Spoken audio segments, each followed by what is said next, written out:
actually believe that you were like completely in a blind spot.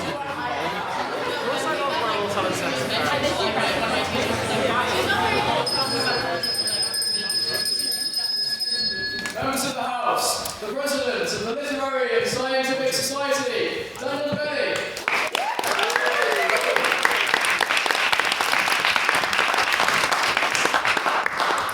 Members of the House, I welcome you to what is the 23rd Ordinary Meeting of the 177th Session of the Literary and Scientific Society.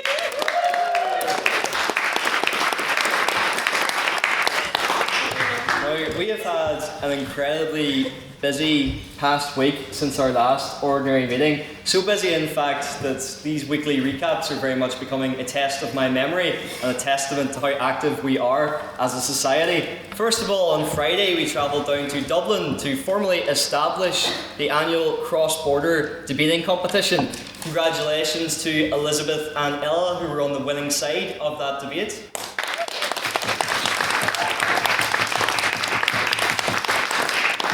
And a massive congratulations to Ash, who took home the first of its kind trophy for this relationship.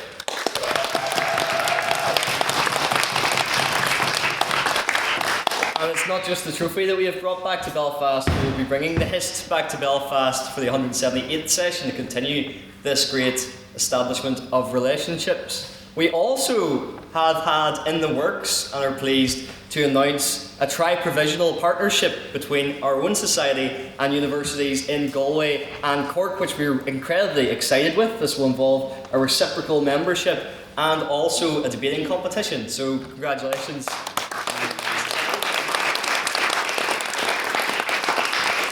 We've been talking about north-south relationships, well, we've also formally established east-west relationships. Congratulations to Luke and Beth, who travelled to Scotland to take part in the St Andrews.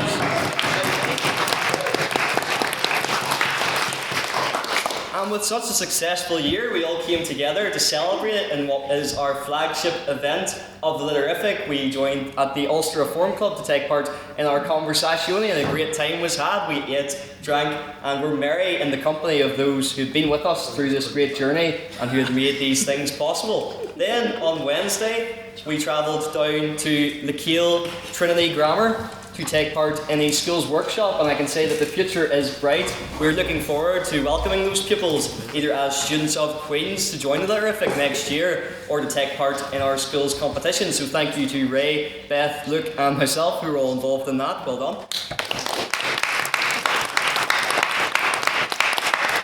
And of course, we're all about making ourselves and our presence more felt on campus, which is why we welcomed a sixth team to take part in the Grand Campus Tourney, the Intellectual Property Law Society, where we debated this house believes now is the time to copyright your face, in which the proposition won. And that is all of the things that we have took part in since Thursday's debate.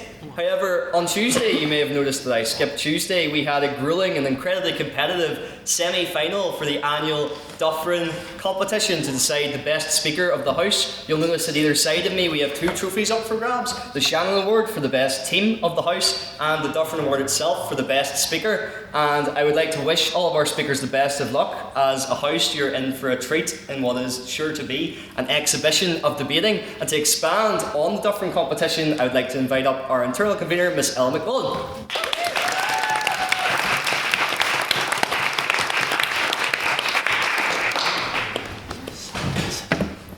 Hi everyone. So this is our Dufferin final. It's a really exciting competition.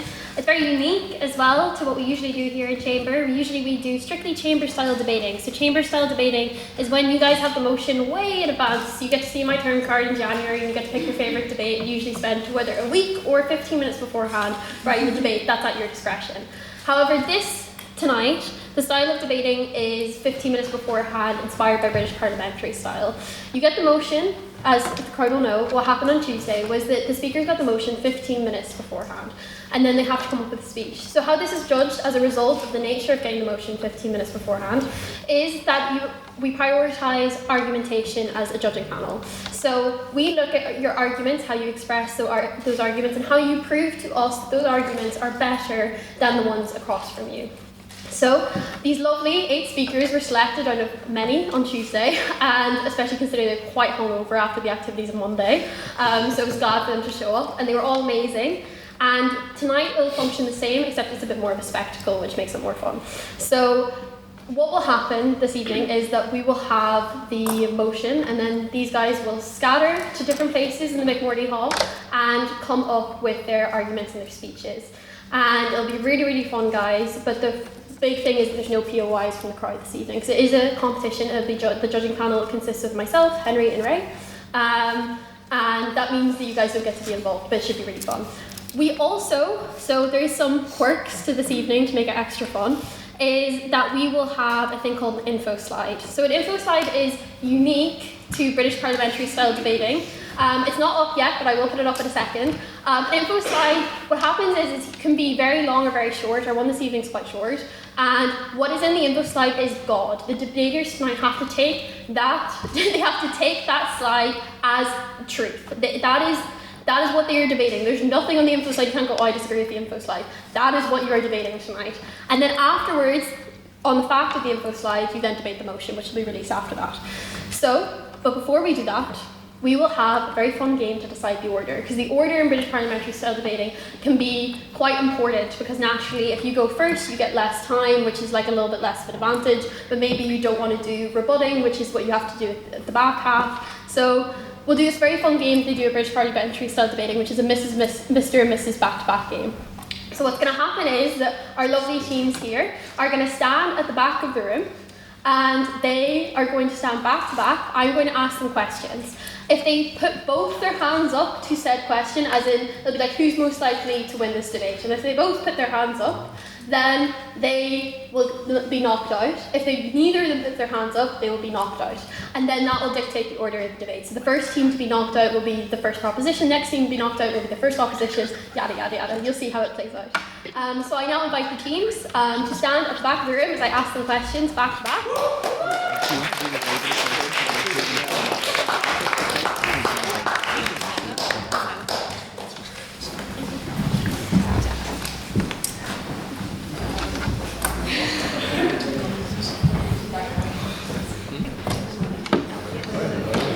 If there is any communication between teams, as such as tickling fingers or anything of the like, you will be disqualified and put at the front of the debate. Okay, are we ready, guys? Okay, so first question is, who is most likely to get a port fine this evening? No. Yeah, you would find it. Did we start? Is that treated as an practice round? Okay. Consultation for the panel there. Okay, who is the most argumentative? Okay. Who's most likely to be a billionaire? Yeah, well, have faith in them. Okay. So you guys are knocked out. So that means that they are first proposition for this debate. Okay. So you guys can sit when we finish up, like wherever first proposition sits. So, and then the next question is, who is better looking? Okay, lads, you're knocked out. So you guys are first opposition. So it's now between the other two teams. Okay. Who is the least punctual? Okay, and then next one is, who is the fastest? Oh, you guys. Who is more likely to fail / drop out of their degree? Oh, there we go. Okay, so you guys are in the second proposition, and you guys are second opposition. Okay, perfect. Okay, so we now have an order, guys. Okay, so now if everybody takes their seat in the order of this table, I'm really bad with my left and my right. Proposition, opposition there. So we just need to move down to that. Okay, so while I let them shuffle, I'm going to move down to the computer so we can reveal the motion.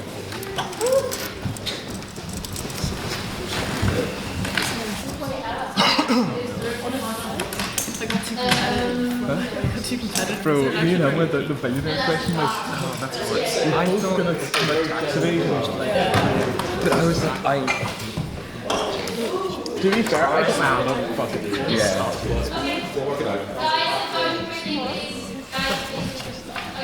So, now, the next slide. You wouldn't want to meet and Okay, guys, the info slide is now coming up. So, everyone, drum roll please. God is a real, all-powerful being who created the universe for the purposes of this day. right.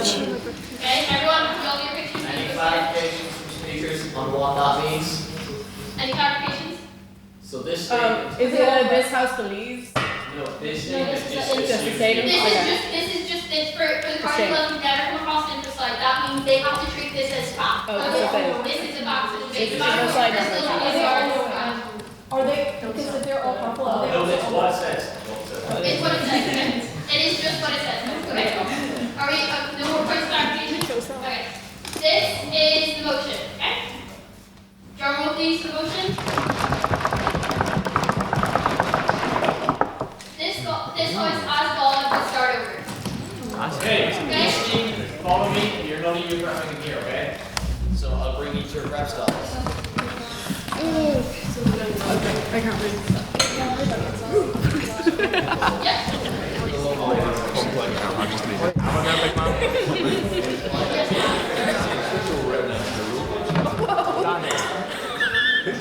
That's very good.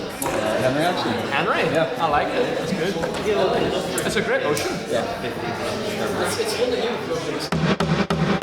Order, everyone. So while our speakers are away preparing for their speeches, we will now go back to the usual format and start with President's questions for you all. So this is your opportunity as members of the House to ask me, your President, any question your mind can come up with. But of course there are two caveats. You cannot ask any questions about my politics, and there are to be no questions about my sex life, or lack thereof. So, do we have any President's questions for tonight? Yes, Hugh? If you were going to make an award after yourself, what would it be for? Already been done, my friends. The Dufferin Cup for the Grand Campus Tourney, which will go to the best society that we've collaborated with at the end of the year. So if any of you guys are in any other societies that have not yet collaborated, now is your chance. Any other President's questions? Yes, ma'am, Vice President? Yes. So. Okay. How would you, given that we were at Downpatrick the other day, how would you compare Downpatrick to Bangor? How would I compare Downpatrick to Bangor? Well, it depends what you mean. If you mean in terms of towns, of course. I would say Downpatrick. Point of clarification. I would say Downpatrick is a lot better. Point of clarification. Yes, Jack. Bangor is a city, as per her late Majesty the Queen Elizabeth II's grace in summer of 2022. I refuse to recognise Bangor as a city, Jack. Here, here. Because, as we all know, King Charles III was in Lynam Valley earlier this year in Hunter's Bakery and seemed to be having a great time. So if he woke up tomorrow and said Lynam Valley was a city, I would take the exact same stance because it's very much a town. However, which one do I prefer of the two towns? Well, I would say it depends what metric you're talking about. If you're talking about your tourist attractions, I'd say Downpatrick because they have a lovely St. Patrick statue, which has a nice hill leading up to it and some lovely flowers. But if you're talking about if the words were commands instead, well, Downpatrick sounds like you're telling a cute little dog called Patrick to sit, whereas Bangor carries quite different connotations. So I think we'll move on to another President's question. Yes, Josh? Following the exertions of the conversazione on Monday, have you had to do any recovery from the exertions of that night? My recovery consisted of I went to bed at 6 a.m. Shout out to Elizabeth for hosting the afters from the Conversazione. And as always, when I have alcohol in my system, my body clock just decides to wake up at 9 a.m. despite the fact that I didn't have to be up for anything then. So the recovery process was slow but sure, and I had a Lucozade and that cheated me up for the semi-finals of the Dufferin Competition on Tuesday. Any other President's questions? Yes, Mr. Spratt? Firstly, I want that on record. That's your best joke yet. Banger. That's quite funny. Secondly, were you aware that when you quoted the Bible in your conversazione address with "drink, eat, and be merry"? I was not, but that is a unexpected scripture reference. There we go. In mysterious ways. Quite appropriate for the motion in hand. Indeed. Any other president's questions? Don't be shy. Yes, Captain? What did I have for breakfast this morning? So as we all know, especially down at that panel where there's RTE up on the laptop, Ireland are currently playing a World Cup qualifier against Czechia. Ireland are currently playing a World Cup qualifier against Czechia, and as we all know, football fans can be quite superstitious, and I wanted to give Ireland the best chance to get through to the next playoff round. So I decided to bake a cake, but I changed up the ingredients slightly of a traditional cake. So instead of flour, eggs, oil, and butter, I kept those four ingredients, but I changed the fifth ingredient. Usually it would have been an orange vegetable, but instead I decided to do a colourful talking bird instead. It was a parrot cake. And for those of you who are football fans, you'll know I'm making a reference to Troy Parrott there. Any other president's questions? Yes, Flynn? What is the worst time in Northern Ireland? Bangor. Any other president's questions? It is a city. That's right, Jack. Yeah, the one in Wales is. That's right, Jack. Very well said. Yes, Pete. Okay, my favourite drink would be it depends what mood I'm in. So if it's sunny, in other words not today, I would be drinking a cider in a beer garden, because that's kind of summer vibes. If you're talking winter, it would probably be a Smithwick's for purely nostalgic reasons. Overall, across the board, it would have to be a double vodka pure orange, I'd say. Any other president's questions? Yes, Flynn? Question. So suppose Larne and Bangor don't exist. What is the worst town in Northern Ireland and why? What is the worst town in Northern Ireland and why? I'm going to say Cookstown. Aww. Because the last time I was in Cookstown I was thoroughly disappointed, because despite the fact they're called Cookstown, there are no good eateries in it, which is a massive letdown. Any other president's questions? Yes, Mr. Spratt. What about the fact Jay Basra lives in Cookstown? Surely that's a big selling factor. That's the one redeeming factor, but I think it's funny in this scenario where Larne doesn't exist. Jay's achieved his goals, but at what cost? Because then Cookstown becomes the most hated town instead. Any other... What he hated? Jack? In the first instance, have you ever been to Bangor? And in the second instance, I regret to inform you that you're permanently banned from ever visiting the city of Bangor, either Wales, here or Bangor. Yeah. Well, and may I also add, the American pronunciation of Bangor is being butchered by our dear Vice President. It's Bangor. I'm not even going to repeat what Ray's saying. Coming from the Northern Ireland tongue, it sounds slightly different to the way that Ray might be mispronouncing it. But have you ever been to Bangor City? I have been to Bangor. The three best things that have came out of Bangor are the road out of it, the Two-Door Cinema Club, and yourself, Mr. Steele. There you go. Here. I suppose Grant Warren as well, he's not here. Any other president's questions? Provided you're granted one nuclear weapon, how long before it's dropped on Bangor? Immediately, no thought process, just straight. Well, no, I'd let them evacuate to make sure Jack's okay. Yes. Any other president's questions? Yes, Josh. Further building on that, is the hatred in the distinction of the location or the what has spawned from Bangor? Honestly, it's kind of the same vibe as me hating on the Boston Red Sox, where I have no horse in that race at all. However, it rage baits a member of council, and that is the exact same as my hatred of Bangor or religion. Sorry. Yes, Henry. Ireland have a penalty. Yeah. Okay. Sorry. And we'll keep updated on the football. Yes, the man himself. Do you see before what you speak, Mr. President? It is the Dufferin Medal. Do you see before you the competition that we host? It is the Dufferin Competition. The Dufferin Competition, named after Lord Dufferin. And where was it that Lord Dufferin resided and happily lived in his wonderful country house? May I ask you very candidly? Was it a town or a city when he lived there? Any other president's questions? Yes, Tom? Mr. President, a motion to propose, if I may. I believe that this House should automatically regard any reference to a city, or in fact town, called Bangor as automatically referring to the city or town with the higher precedence, which of course is Bangor, Wales. Yes, do I have a second? Do I have a seconder for that? Hugh. Okay, I will put it to the House. So the motion is this House assumes all reference to Bangor refers to the Welsh city rather than the Northern Irish, up for debate, town or city. Do you have all those in favour to raise their hands now, please? I hate Bangor, but I hate the Welsh. I was not sure. Not Welsh, right? 6 or 7. Yeah, well, I thought he meant all. 7? Yes. And can I have all those against to raise their hands now?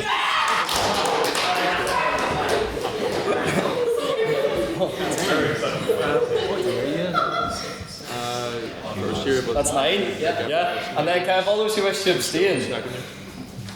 1, 2, Well, just. 3, 4, 5, lovely 6. Yes, Mr. Secretary, can I have the results from that motion? Yes, with 7 votes to the proposition, 9 votes to the opposition, and 6 abstentions, the opposition carries and the motion falls. Bangor in Wales will not be regarded as the zero Bangor.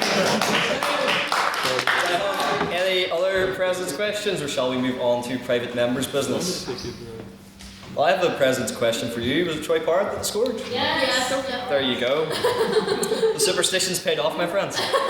Okay, on to private members' business. This is your chance as members of the House to raise any points you've seen in the news, anything of particular interest which you wish to gauge the rest of our members' opinions on. And we shall start with Eóin. I want to know if you guys know any better coastal walks, because I'll have it be known that I walked 8 miles to Bangor yesterday and I immediately got out of it. So is there any better places to go that is not Bangor? Yes, Ella. So you can take the Derry train, which Monday. But you can take the Derry train and you can get off at Castle Rock, which is like really, really nice for Queens.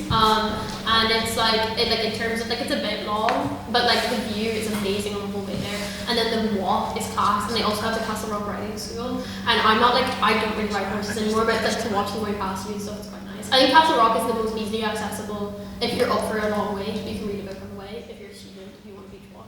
Because I love crashing out of the beach. When I got kicked out of the Irish Times semi-finals, I went to Castle Rock on Sunday, so I recommend it. So we can all, I will second that Northwest is best for coastal walks. Yeah. Flynn? Another one I recommend is Whitehead. There's a nice walk up to the place there. You can also see Bangor from there as well. It's not good. Any other suggestions on nice coastal walks? Yes, Jack? You could walk through Hollywood, Culleton, Marino, Helens Bay, Ballyholme, Riversport and Donegal, all of which you have to go through Bangor in order to get to, but it's all the Gold Coast of Northern Ireland after all. Thank you. Mr. Spratt? I hear the White Cliffs of Dover are quite nice, so you could walk there. It is, yeah. Well, she walked 8 miles yesterday, so. Thank you. Any other walking suggestions? Yes, Ray? That's nice, that beach That beach at the top? White Rocks. What? The White Rocks? No. Well, at the top of what, right? I don't know. This island? Here? Like the... Donegal? No, not Donegal. I don't remember what it's called. Portadown? No. Portadown?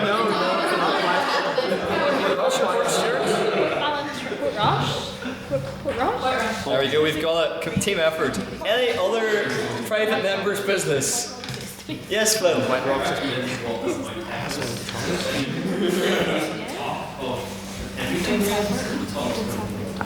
Yes, Tom?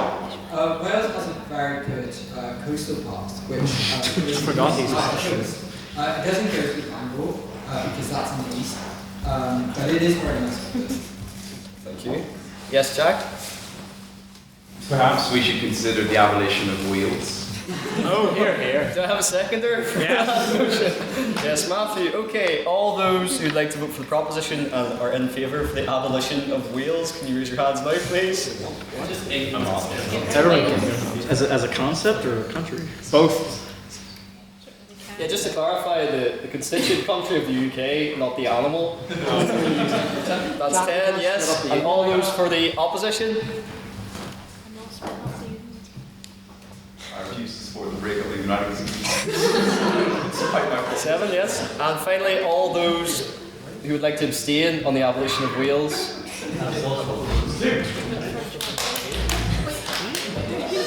4, yes. Mr. Secretary, can I have the results for the vote on the abolition of Wales? Yes. With 10 votes for the proposition, 7 votes for the opposition, and 4 abstentions, the proposition carries and the motion passes. Wales is hereby abolished. Do we have any other pieces of private members' business? Yes, Becker? Yeah, following on from Flynn, can we say that the hike of Mount Everest is actually doable? Because Eóin walked 8 miles yesterday, and Everest is only 5.5 miles, so therefore easily doable. I'd like to pass over to our Strava merchant who knows the importance of inclines. Jack, do you think that's the same thing? I think it might be slightly more elevated than that. Thank you. Josh? Building on that, as someone who has frequently run up Chimney Rock, which is a pretty big mountain in North Carolina, at a fairly decent pace, trying to walk up a pretty steep mountain, you'll be huffing and puffing. I would not recommend going up Mount Everest, which is famously known as an incredibly high mountain. You'll die. Thank you.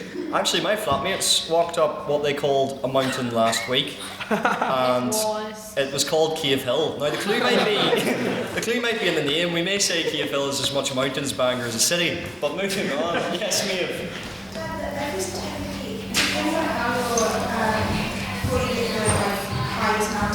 If you say it's really furthest from the equator, it's not the highest mountain, and if you're saying it's really furthest, it's above sea level, it's not. But if you say it's from sea floor, it is, I think it is.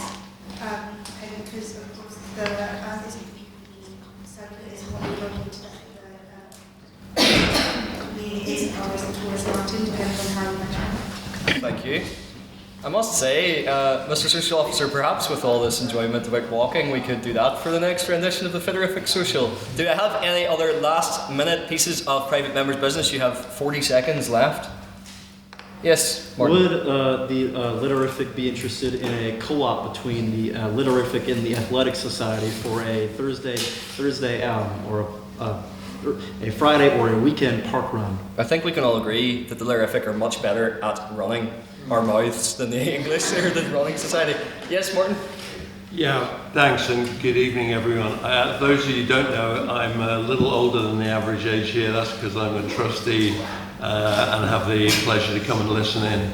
I just wanted to finish on an upbeat note of someone your age, one of the most admirable students I've ever met, called Eóin Krupp, and the reason I mention him is he cycled to Nepal from Sweden with all the equipment needed.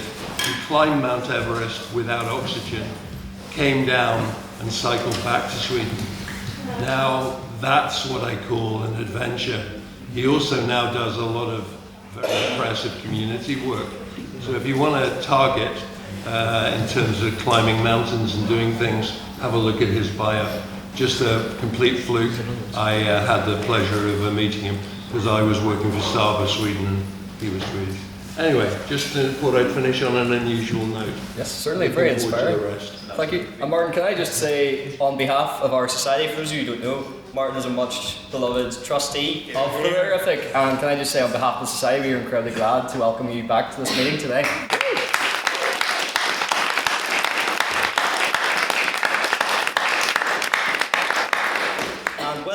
We are now ready to welcome back our speakers who are going to take part in the annual Dufferin Debating Competition and have had 15 minutes to prepare. So come on, the speakers. Oh wait, just 1 second. Yes. Intro songs first. Okay, so on first up we have Elliot and Luke.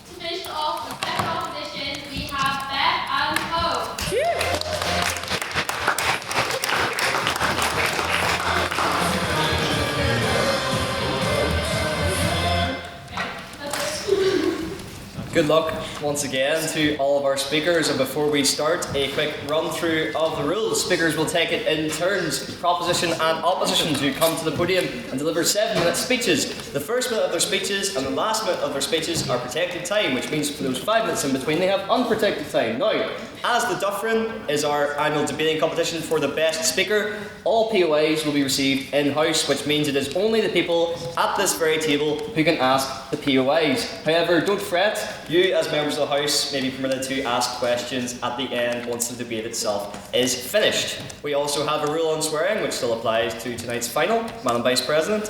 Yes, if you swear or pass upon court, we have outstanding court fines, which are Baker, Jonathan, Ella O. Scoresstill, and Elliot O. Sweet. Yes, if you can give that to me, please. Well, pass me that as well. But yes, thank you very much. Yes, if you want to pass upon court, please take time, or else I will get upset. Thank you. Yes, and with that, we shall begin the Dufferin competition with the first speaker on the proposition. I would like to invite Elliot to the podium.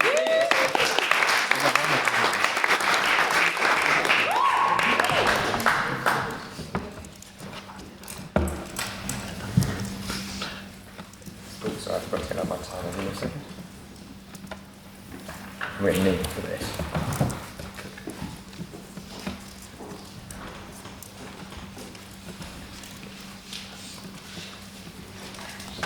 This motion presupposes that God creates the perfect universe for debate. His aim, that what he's put on for, is to create the perfect Dufferin debate. A Dufferin debate that has no flaws, a Dufferin debate that has the greatest speakers, the greatest flow, the greatest rhetoric, the greatest argumentation.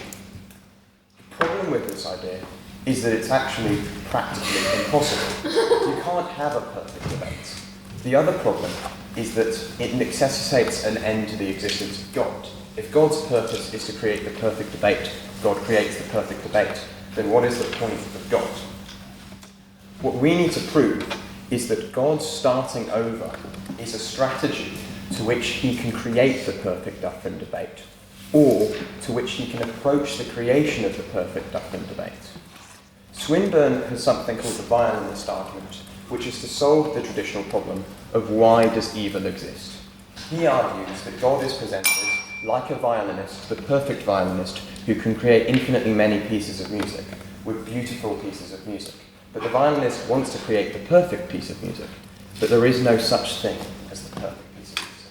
So what the violinist does is he creates a piece of music that is amazing, but isn't perfect. In this way, that explains why the evil in the world exists. But we can adapt Swinburne's violinist argument to our presupposition of this world in which he wants to create the perfect debate. Imagine that, for instance, God determines from these infinitely many worlds with infinitely many great Dufferin debates, the debate in which he can immediately access as being pretty good, an almost perfect Dufferin debate.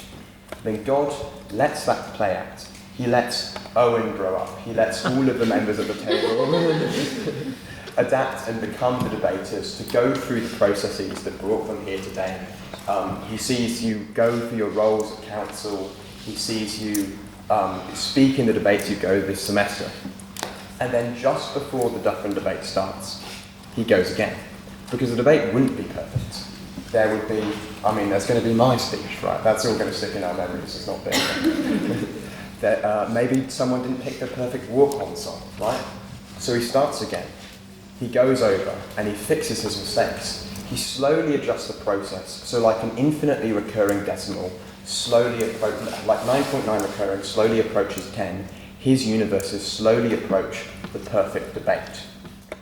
In this way, God can, mathematically, 9.9 recurring is 10. Yeah, go ahead. How can you ensure that what happened in this world, that things didn't go perfectly, will not happen in God's universe? How can you ensure that every time things will get better? It's God. It's an infinitely powerful, infinitely knowledgeable, infinitely loving being. If there's something that can be done, God can do it. That is the presupposition of this motion. Now, In this new universe God creates, maybe EJ is the son of a Saudi oil baron, or Eóin is the DUP's strongest soldier, right? Whatever change, maybe creates a better debate. And this does two critical things, which make, yes?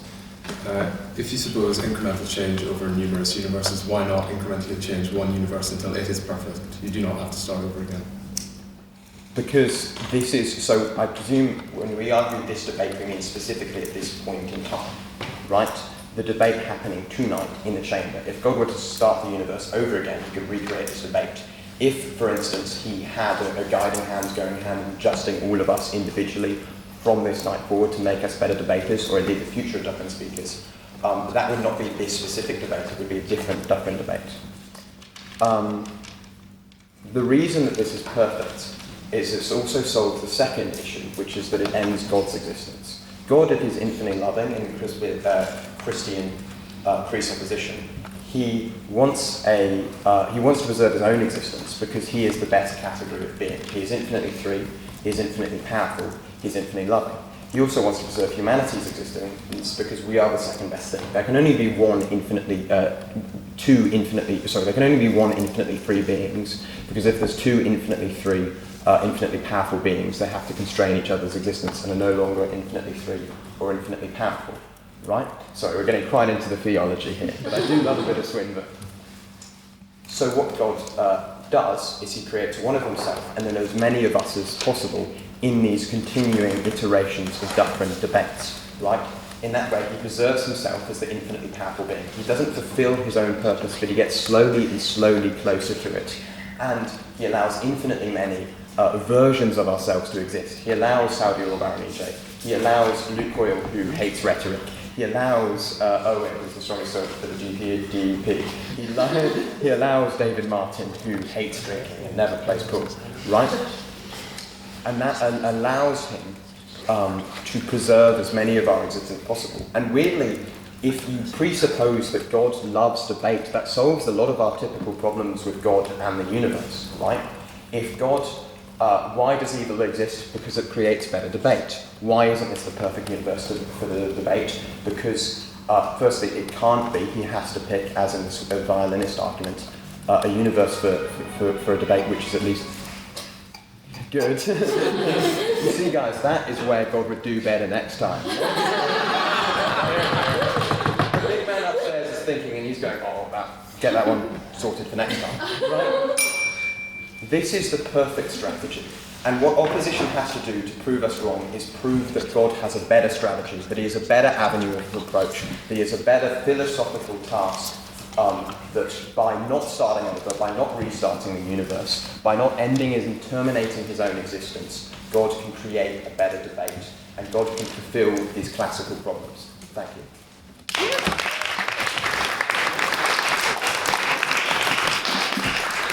Thank you, Elliot, for that very nice speech. And in the case for the opposition, I would like to invite Eóin to the podium, please.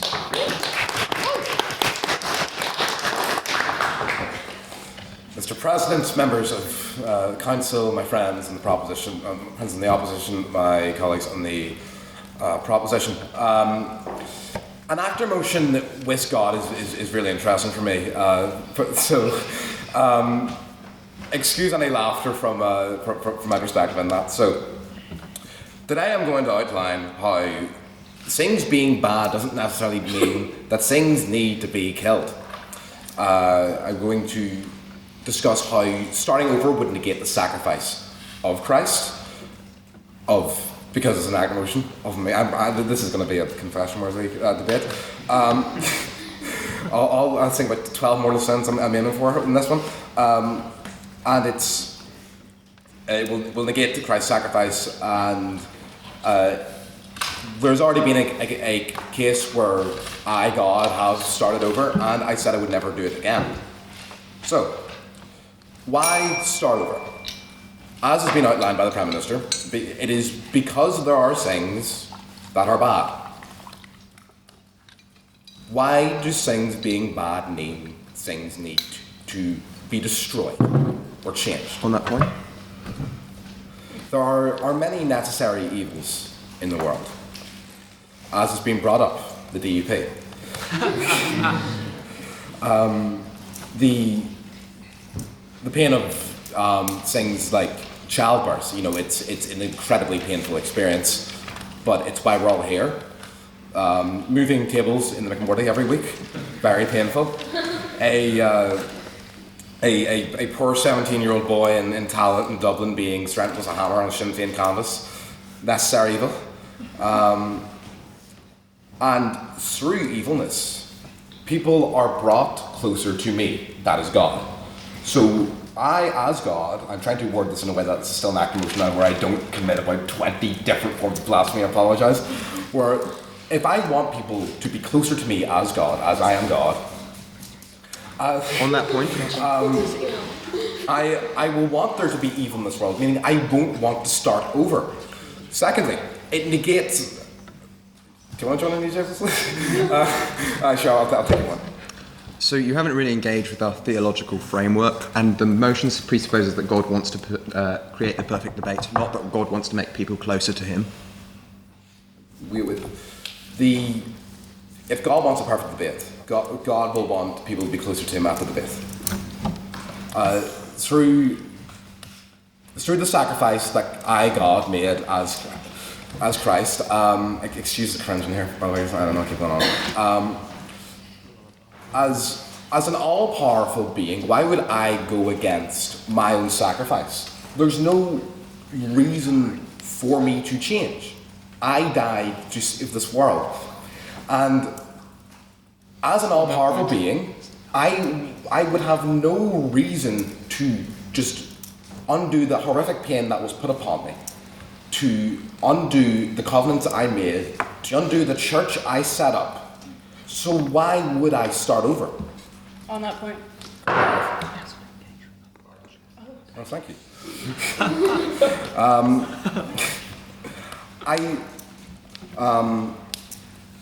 And as Christ I said, it sounds like Bible Jesus. I did not come to reject or repeal the laws of Abraham. I came to fulfill them. That is the driving force of God. He is not someone that changes. I am not someone that bends the will to the sensibilities of 21st century Gen Z logic and humour. Moving on to the fact that there was a case where starting over occurred with the flood. And on that point. Great success, and thank you so much, Daniel. And after the flood occurred, I said words to the effect of never again. I gave the rainbow as a sign of that covenant. So why would I break my word as an all-powerful being? There's no one that's putting pressure on me. There's no court intrigue in heaven, as I believe. So there is no reason for God to go back on his word to start over. Because why would I? An all-powerful being, there's, if this is God that can send down myself, as someone, and then die for this world, why would I start over with this world? I have given so much to this world. I've given my life for this world. Why would I start over? So Elliot, there were some points in your speech that I found in my own. So the prop argument was an interesting choice. Secondly, God did not create himself. I don't want to get into theology here because again I think I will be going to a lengthy confession after this. And also I caught the person I was sitting there, they caught a few strays there. I don't know what that was about. And I actually did, and as you're talking about the big man upstairs, actually did quite enjoy that BBC News indent that hit about minute 5 of your speech. So, in concluding, for the reasons I have set forward, because there is necessary evils in this world, as I have explained, as it negates my own sacrifice, as I have explained, and as by my own word and by my own bond I have said I would never do this, I urge you to oppose this motion for the simple reason, the point I want you to take away from most of this is that there is scriptural evidence of the fact that God would say he would never do what is said in the motion. Thank you very much.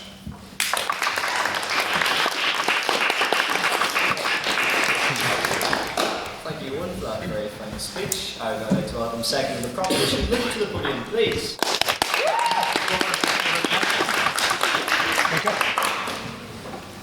I'm going to set up a time and get my speech into a font I can actually read.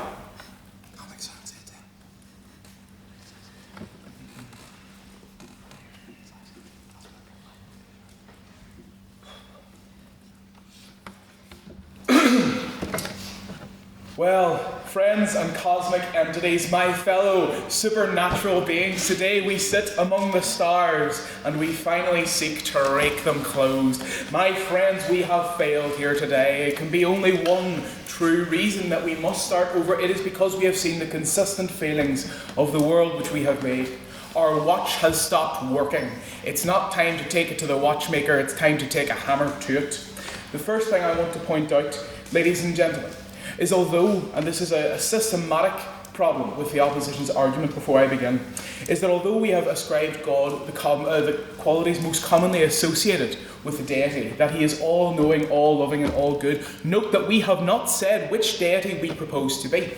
We cannot decide and we cannot decree which we are. We could be Brahman or Vishnu. We could be the Greek gods. We could be Heracles. We don't know yet. The point of the matter is, ladies and gentlemen, that the opposition's case hinges very, very much on a one-sided theological argument which does not engage with our own. No.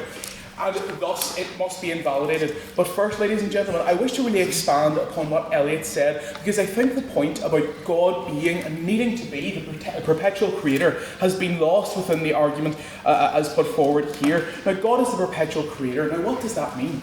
Guys, God must exist and must be constantly felt to reaffirm his sense of identity.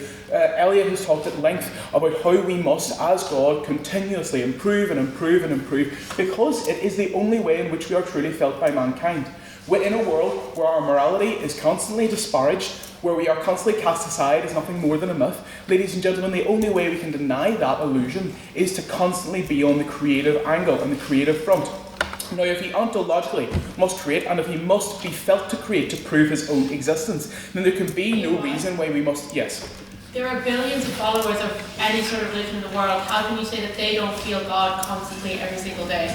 Well, I think the difficult argument here to make, I think, which is what you're actually going for, is the fact that God is not totally felt by every single person. When we as God start over, we could create a perfect world, as would be our right, where humans, as I'll get into, do not feel violence and know us absolutely and concretely. If we can give a better perception of God, then we can abandon this monstrous experiment that we have ran. Now, the weight, obviously, of being more kind of ontologically felt, it's obviously massive, both to our conception of ourselves and to everyone else's. And I really don't think you can overstate the impact of what being felt more as a god does for the people and for your own image in their eyes, and obviously for the morality that you enforce. Now, another point I want to bring into this debate is the fact is, ladies and gentlemen, we have created a mould. And it seeps from continent to continent, declaring war on itself, massacring all of its own followers. I speak, of course, of the scourge of humanity. Now, ladies and gentlemen, humanity started out as a wonderful, wonderful experiment. We breathed life into clay, brought fire down to it, and now what? Now what has it done except declare infinite war upon itself? It was a creation that we did in good faith, but a mistake that we must now rectify. If we were to create a separate world, we could strip the violent intentions out of man. We could strip their need to declare infinite war on themselves, to cut and rend. Elliot talked to you and told you that we as God must keep more and more of our humans alive. Well, very well we must, and we can't keep compounding on the fracture that is the inherent violent nature of humanity. We can start over and thus strip the kind of element of violence within humanity and restore within him a sense of peace. Ladies and gentlemen, humanity will not be free of its intense nature of self-loathing until we can look at a rock and not see a weapon with which to bash someone's brains in, but a tool or a profession of God's love for us. That is what we have lost, ladies and gentlemen, and that is what we as God must seek to reaffirm. A knowledge of us, not a knowledge of what violence might best suit them at the time, which is what humanity has slowly become. Now, I'll engage for a moment, as I already have, with the opposition's argument, which I find very one-sided, and frankly, ladies and gentlemen... Yes, Eóin? It was based on the framing that was set up by your Prime Minister, saying that we were assuming that there was a Judeo-Christian framing to this motion. We ascribe the qualities of a God of classical theism, which is the God of common conception, i.e. that a God is all-loving, which applies to Brahman and Vishnu, that God is all-good, Brahman and Vishnu, and that God is all-powerful, which applies to the overall God of Hinduism. Ladies and gentlemen, note my wording. We ascribe the qualities, we do not ascribe the religion. That completely invalidates that argument entirely. And so let us engage with this kind of pithy argument that we get from first opposition, because it is hinged entirely, and it presupposes entirely that it is one religion which we are, which we did not define, which they read into the terms. Ladies and gentlemen, if we are God, we cannot be known. It cannot be known how many sacrifices and constant sacrifices we have made. And actually, ladies and gentlemen, the sacrifice of Christ, if it is to be viewed as anything, it should be viewed as our last attempt as God. We have severed a portion of ourselves and given him unto the world as our sacrificial lamb. Even if they are to be believed, then, ladies and gentlemen, that should have been our last time trying to save this world. Look at what's gone on since then. Look at what our sacrifice has meant. Our sacrifice has led to the mutilation of generations. It has been the pretext with which to massacre and genocide so many different nations. My friends, the sacrifice of Christ should be the final straw. Even if their presumption is to be believed, then absolutely no way, in no reality should we ever engage with an argument such as we need to keep compounding on the fallacy. Ladies and gentlemen, we're God, we're not an investment banker, we don't have to do the sunk cost fallacy here. So in conclusion, we should start over, ladies and gentlemen, to make a more perfect world and a more perfect humanity. A humanity that does not look at itself or the stars and see something to pillage and conquer and loot and massacre. That it does not look at our great collection of poetry and pottery and our great collections of the stars and see something to destroy and occupy. It should be something to hold dear to itself. Something precious and new, something which we as the transcendent and unknowable God must finally glimpse some element of goodness within humanity, something entirely lacking within the framework of the current world. For a more perfect world, propose the motion. Thank you.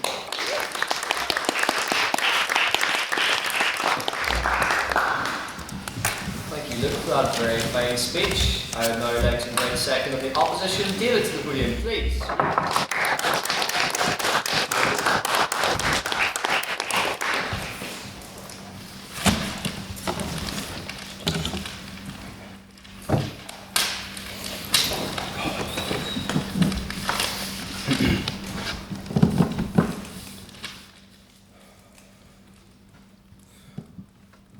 I would like to begin my speech by introducing the idea that this is the hope versus the hopeless.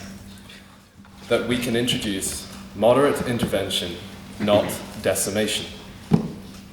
We have the chance, and we have the hope, that this world is worth saving. We can believe and we can take faith that there is the chance that with progression, good will triumph, and in the end, our creation shall achieve worthiness of our desires. I would be scared to know that sitting on the government bench, there are prospective parents in the room, because should your child ever make a mistake, I would really be pretty scared of what's going to happen to them. The information slide does not presume that we are omniscient, and therefore, just because we can start over does not necessarily mean that we should. Additionally, can I not appeal to the gods in the room and suggest that we have some attachment to our creation? That we have some pride in the image of ourselves that we have created? Why should we intervene? Why should we intervene in what we have taken billions of years to cultivate and strike it out entirely? Yes?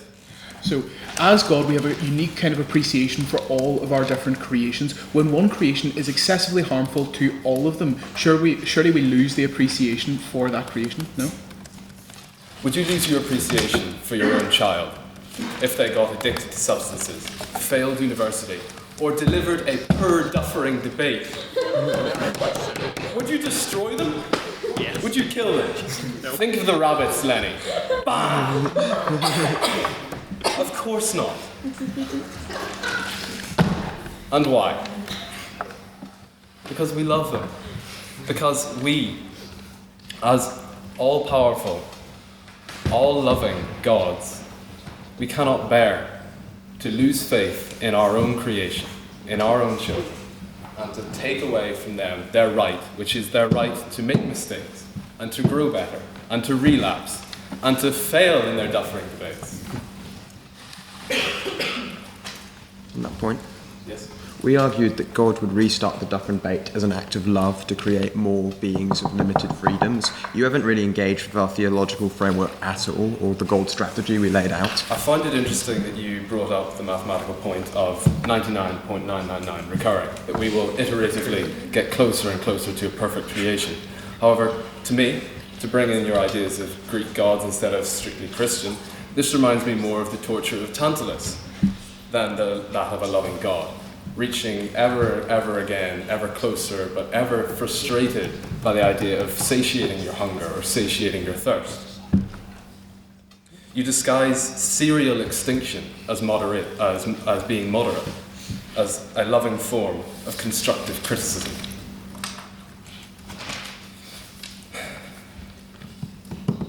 In order to truly lovingly engage with our creation, we can, as an all-powerful God, instead intervene moderately. We could send saints, we could send miracles. Hell, we could even send Jesus back with the second coming.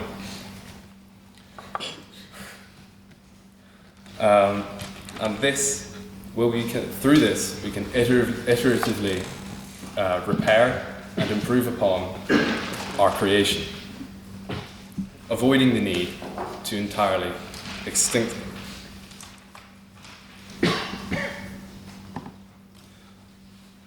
Luke. Yeah. Even though God is not all-knowing, God can have some knowledge which can be improved over time. Why is that not true? Or why do you posit that not to be the case?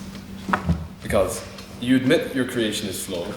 You engage with the idea that we are not omniscient and perfect ourselves. Thus, we cannot guarantee that we will not make the same mistakes or infinitely new mistakes in our creations, making it a completely fruitless exercise to restart and restart and restart, because we will simply encounter a new version of a mistake and then kill it all again. As God, right, we have an infinite knowledge of our abilities. We need not be kind of this kind of moral judgment. Infinite knowledge? I don't know. Back and forth. Continue. Infinite knowledge, I disagree. We are not omniscient. We have finite knowledge. Now, as university students, we're all familiar with the exercise of starting an essay. We throw out and we start again and we throw out, but in the end, we only make our real progress by adapting flaws and pushing onwards and towards perfection instead of cutting it off in its beginnings again and again and again. So, as opposition, I'd like us to be remembered as good parents and loving, and we will not destroy our creation for the illusion of a perfect start next time. Thank you very much.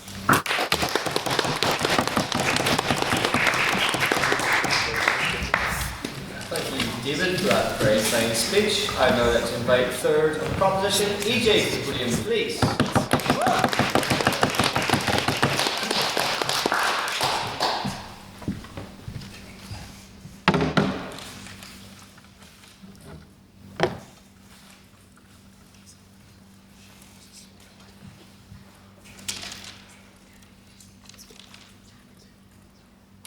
What up? The name's God. And I really feel like I gotta redo this whole universe thing. It's getting a little out of hand. I feel like I have a terminally ill, violent chihuahua that I may have spent slightly too much money on keeping alive. But it's suffering and it's hurting everyone and it's in a small soiled little pink handbag I keep on me and it bites everyone that tries to pet it. And I'm coming to the conclusion that it might just be time to blend a McDonald's hamburger and take it to the vet for one last time. Because this house, as God, me, I believe that a blank page, starting over, is better than nothing. Specifically better than what we have now. Because, oh my God, is it bad? It would be better if it was simply nothing. So, why does something being bad mean that it should be starting over? Well, something to be nothing, it is neutral, and therefore that is so much better than what we have currently happened. You see, I made this like really big mistake a few thousand years ago, where I created this species called Homo sapiens, and then they kind of started wilding and exploiting each other and being terrible. For example, they started this whole thing called capitalism, which is like a whole system where basically you just dog another man and just specifically like ruin his life just for a little bit of extra buck. We also started seeing each other's like sex as gender, which then created this whole new kind of dogging your fellows Homo sapien over what genitalia they have, and then hippity hoppity they made women property. So I don't really feel like it's going that well, and I do feel like at least a blank slate would be doing a lot better. On that point? Not right now, thank you though. And also, you have to remember, humans are like not the only species I made. I made like quite a few over the billion years I've been working at this project, which to me, God, it wasn't actually that long considering I've been around for as long as time itself. I've created so many beautiful creatures. I was going to say dolphins, but then they're not doing too well either. They're the rapists of the ocean, their nickname. But then there's also all this beautiful other nature. Like I made the Amazon, I made pigs, I made rashers, I made, not right now. I made bees, I made birds, I made the oceans, I made all of the fish and all the weird fish that we haven't discovered quite yet, that the humans haven't discovered quite yet. Like I made all these beautiful creatures. And if we take all of the beautiful creatures and we weigh them against the species of human, then there's a lot more suffering happening to my poor, lovely, incredible creatures of animals that I have made to the insignificant, stupid humans. So yeah, as God, I am thinking about starting over in a world without the stupid humans, because that was a really bad decision I made after one really bad night. On that point? Not right now. And then, also, I do just want to say that I'm not a Christian God. As God, I do believe that no one's actually got it quite right, specifically the humans. They haven't quite gotten it accurate. I'd say the Hindus probably got us close, but they did make me multiple people. But no human has gotten it quite right, so I don't think you guys can go and take the Christian version of me, because they came up with some crazy stuff. And once again, it's me. I'm God in this debate. Who's we? For anybody that's been saying that. We would also, there was a point that was made where it was like, oh, like, if you, God, started over, like, you would be a terrible parent for thinking that we would, like, do that. Like, if you would do that, you'd be a terrible parent. And I would say, yeah, I, God, am a terrible parent. The Greeks got that right. I absolutely would take out my children and everything, because you know what? I have all these other children that are suffering under this. Sure, Eóin, what? You're saying that you're a terrible parent, but the propositions themselves already said that you're all loving. What's the correlation? How do you balance? Oh, sorry, I'm going off the info slide that we're taking as Bible here. In our side, in our section of the house, we think that God is an all-powerful being who created the universe, as was said on the info slide. On our side, on our half of the house, God is not an all-knowing or a morally perfect form. We are an all-powerful, I guess in this form, girl boss. It's just quite simply the fact that God, off the info slide, however you want to take it, is just simply an all-powerful being who created the universe and wants to start over. And I, God, the all-powerful being who created the universe, wants to start over. Because of all the horrible things humans have done, there is simply no better way to go about this than starting over. Oh, I realized my clock never went. Never mind. But like that, absolutely we would start over. I do understand that a definition was taken of, oh, like this house as God would start over to lead to the perfect conditions for specifically the Dufferin final of the 177th session. We would like to dog Henry on that definition, because we also thought the same thing, but we did clarify it, unfortunately. But like that, we as God think that starting over would be of benefit compared to just keeping it as it is. As it is, we have them fighting over a small area of water between this one region and this other region controlled by a region all the way over here about oil, which is made out of dinosaurs. like humans have gone too far, and I, as God, the all-powerful being, I need to put a stop to this. And I don't see why I shouldn't, because honestly, it's kind of like that's one time when I was in God middle school, and I started like drawing God anime because I thought that would be really godly cool, but it turns out it was really godly bad. So I then threw out the godly attempts at drawing anime, and I pretended it never happened, and I intend to do the same with the universe I've just created with humans. Because honestly, starting over and getting a new piece of paper and seeing a blank slate, and I've thrown away the other stuff, having a blank slate, I could probably now draw a much better version just based off of me, God, having the experience of having done the universe, having accidentally created humans and realizing that wasn't a good idea. I now have a fresh blank slate in front of me. And I argue that can only be better than it was back then, because it's not going to be the horrible God anime I drew, and it's not going to be the horrible human universe I created originally. In this universe, I will create all my creations, hopefully will have a much better chance of starting over and having a much better time and not exploding each other and not having all the horrible things that creating Homo sapiens did. At this house, we argue a blank page is much better than now, and we therefore argue that you stand with the lower half of the proposition and as God would start over. Thank you.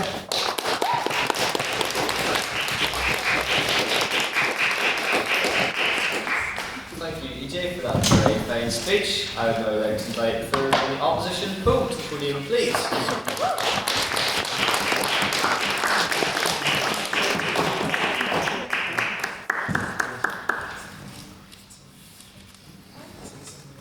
Yeah.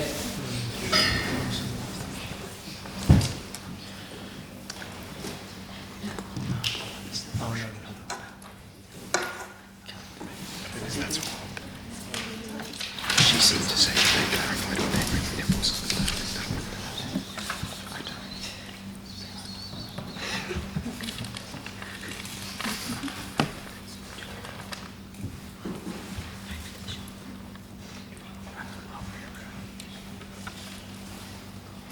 The Grand Cosmic Council and my fellow cosmic beings, we are seeing and living the greatest story ever told. This version of the human or universe is a story of resilience. It is quite the beautiful story. And that is irrespective of whether you are of the Abrahamic persuasion, evidenced in the Garden of Eden story, or Greco-Roman philosophies of the potter or watchmaker, or simply of the irreligious Darwinian persuasion that expresses itself in evolution. It is just a beautiful story.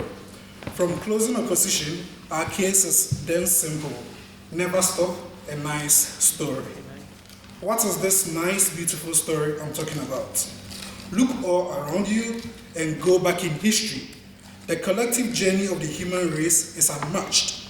The comedies, the tragedies, the tragicomedies, the redemption arcs, the plotting and planning, the scheming and scamming, the twists and turns, the Machiavellian tactics, and the Buddhist ethics. Progress unbounded from the dark ages to the story of civilization. There is no story as nice as this in seeing human conquering ills, overcoming hurdles that nature or your creation put out of them. It is one aspect of your creation interacting with other aspects of your creation, and both of them striving to win in that sense. You want to see who gets to the finish line. And all of those who thought that, they were God and were trying to play God, seeing them getting humbled and fail at the end is also part of this beautiful story. There is none like this. What do we do then with a beautiful story? We simply don't stop them. See the reaction of fans when their favorite TV shows are ended abruptly or ended poorly. I am not a fan of TV shows, but I know that Game of Thrones caused quite the uproar because it didn't end as fans wanted it to end. They thought it ended quite abruptly. Tom and Jerry was something that probably I can relate to. I think Tom and Jerry should continue till I die, at least, or till the end of the world when I die. ending a beautiful story hurts. You have developed favorite characters, villains you want to see fail.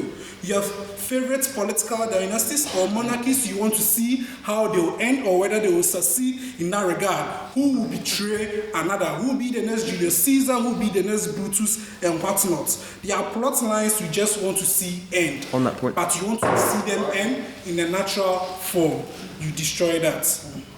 You've talked quite a lot about like a beautiful story, but tell me, what's beautiful about the massacres of the Napoleonic War? Shouldn't we try to start over and make a more perfect world? Like, in any effort, we're on blood-soaked territory at the moment. Should we not begin afresh on new ground? One, on perfection, so that's my second extension. One, you destroy a beautiful story, it's painful. So in addressing this POI, my second case, which is on perfectionism, which is the case line that runs across proposition. Why is perfectionism problematic? One, it's either you create a perfect story for your own self, but a story that is quite artificial, it's not a nice story. You basically know the end, you know you created a plot and whatnot. I don't think it becomes as nice to you. Or you create an abstractly perfect story, which is no harm, no evil, just a beauty. What's the name? Garden of Eden. Why is that problematic? It's problematic for three reasons. First, there's a self-perception problem. I.e., it means that you created an imperfect world in the first place and you want to correct that.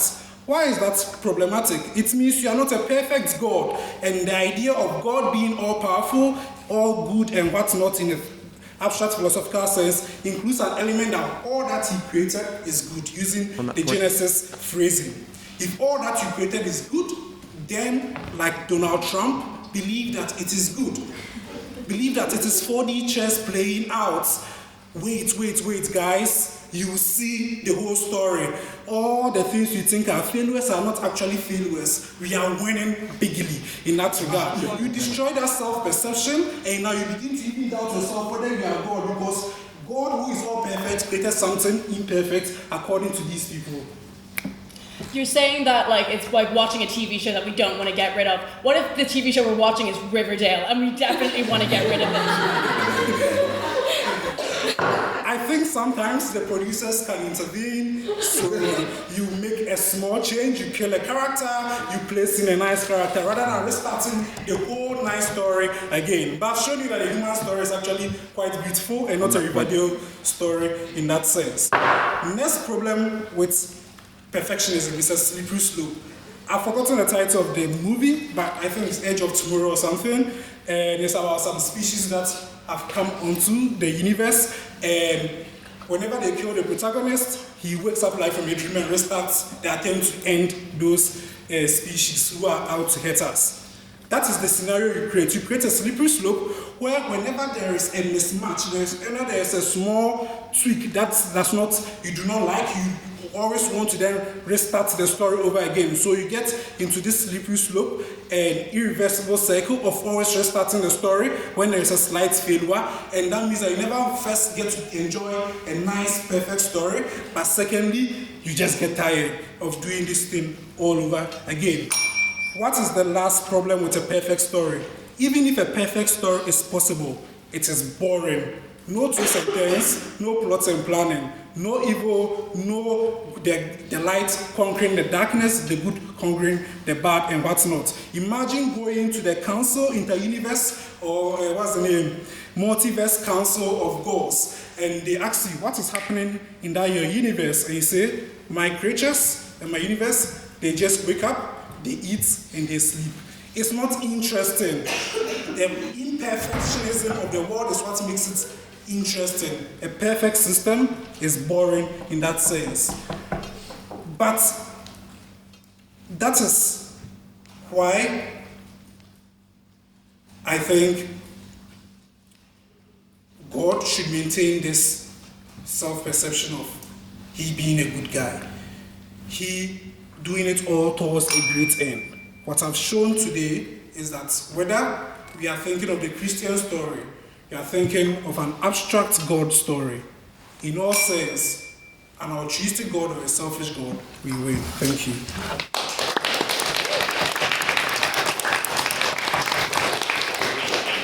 Thank you. for that very fine speech. And now to close the case for the proposition, I'd like to invite Ash to the podium.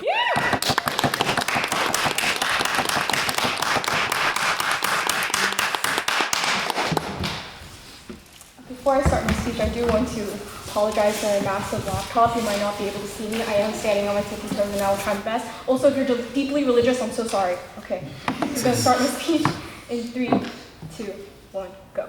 I empathize with opening bench, who have unfortunately read the info slide wrong and have decided that God has decided that, you know what? My purpose for creating an incredibly complex universe that is billions of light years long and has lasted for millennia is for the purpose of one thing: to confuse Elliot, Dickie, and Coyle, and hopefully increase Ashikatan Kaur's, God, who is now a woman, chances of clean sweeping Godkin and Dufferin.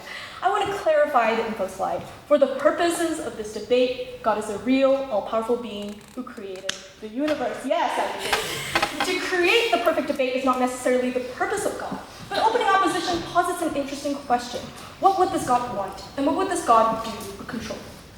If opposition was to argue that we can do better, that therefore that's why we should continue to exist, that human beings deserve a chance to continue and grow, then therefore I think that means that the universe is not metaphysically deterministic and that we can improve and it's not all self-determined. But therefore I then question, can God not also do the same? Can he not also then learn to grow from his mistakes and learn and thrive from what we know? I want to say that to make a couple clarifications on who this God is and what they can actually do. The first thing that I would want to say is that we agree with the implication made by closing opposition's POI. The info slide only determines that it solely clarifies that God is all-powerful, and that God is not necessarily all-knowing. So in the same way that Superman is incredibly powerful, he can fly, he can shoot lasers from his eyes, that does not mean he won't accidentally break Lois Lane's back when he goes in for a hug, because he doesn't know exactly what he's doing. So God is not necessarily all-knowing, and he's not necessarily all-good. But I want to posit who I think God is as a character. And I think Poe mentioned that he thinks that God is an author, but I don't think of him as an author. I think of him as a sculptor or a painter or a creator. And I think Eóin here kind of alluded to the same thing. O posits that God would want its creations, human beings or animals, to suffer for its benefit because somehow our yearning and praying gives it purpose. They tell you that they would be attached to their creations, that they would not want to remove its existence because it isn't our fault that we are the way that we are. And I think this operates under the paradigm that God's moral framework is one that, one, it cares about our well-being as human beings, which means that if we suffer, it does hurt God in some way, and that if we were to have created something, I think intuitively as human beings, when we think about our children or we think about the pets that we own or we think about things that we created, we care about the well-being of those things. It matters to us whether or not they suffer. Then the second thing is God wants us to grow and become better. But I think the question then becomes, would God necessarily think that the universe as it has existed now, that we can really truly improve more than what we have done? Look at the world that exists today. Think about the suffering that endures. I think EJ definitely talked about some of the suffering that has happened. But think of the suffering that happens to creations that don't even get a chance to improve on their own. Think about the babies who die of cancer before they even reach the point where their consciousness is fully formed. Think about the people who are, no, I won't take it right now. Think about the people who, the deer who is suffering being trapped under a tree. He doesn't have a neurotoxin that could minimize its suffering. That is not something that it can then exist. So then what would I posit as God? How would I start over?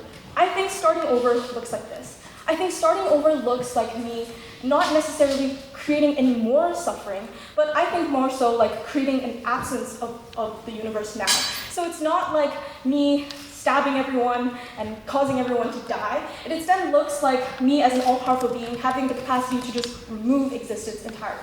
That is the mechanism of framework that we are working under.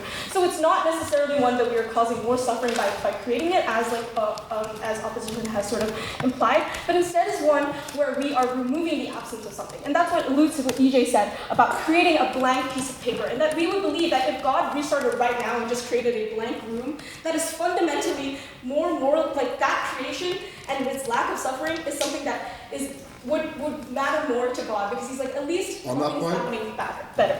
Now, they will tell you that, no, God would want to write a story that is interesting. God would want something that entertains. But we think that in the same way that some stories can be incredibly violent and less so, we think that it's possible for God to create a universe that isn't so incredibly violent, that isn't so incredibly painful, that isn't so incredibly deterministic, at least for how humans feel. In the sense that we have very limited powers. We don't really have the ability to fly, and we don't really have the ability to change ourselves in a way that is incredibly meaningful, that I think God could change.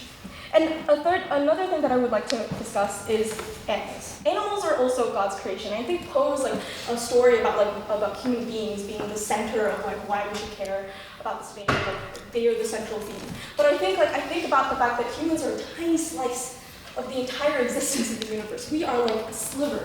What about the millennia, the hundreds of thousands of years of animal suffering? Did they have the consciousness and sentience to improve? That's the problem with this notion of necessary evil. It only pertains to people that can actually improve and grow. But like your dog. On that point? Yeah, sure, I'll take it. Animals are not sentient like beings. But they're still God's creations. Even though we are thinking about it in such a human-centric ideal, but what about animals and their suffering? Would God not also then care to some extent about how they exist? And would they not also then, even though animals, we think it from our own perspective of like, well, humans must be the most important thing, but I think God created all things. And we are just assuming on the basis like that humans must be the most important thing. But I would think not. If that was the case, then why then the universe existing for so much longer before even humans did? And I think this human-centric approach completely ignores all the other creations of animals that do not have the ability to grow. And instead I think, God would then take all the creations that has ever existed and look at it clearly.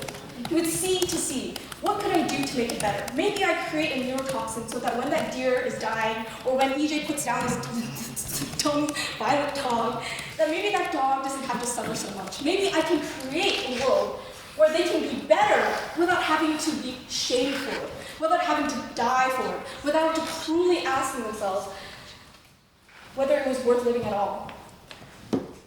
And with that, I would like you to propose. Thank you.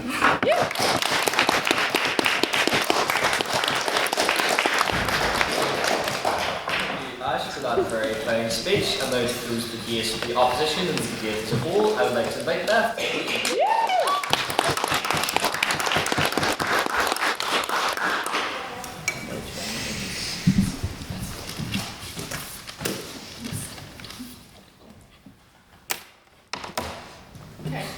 Give me a second with all these.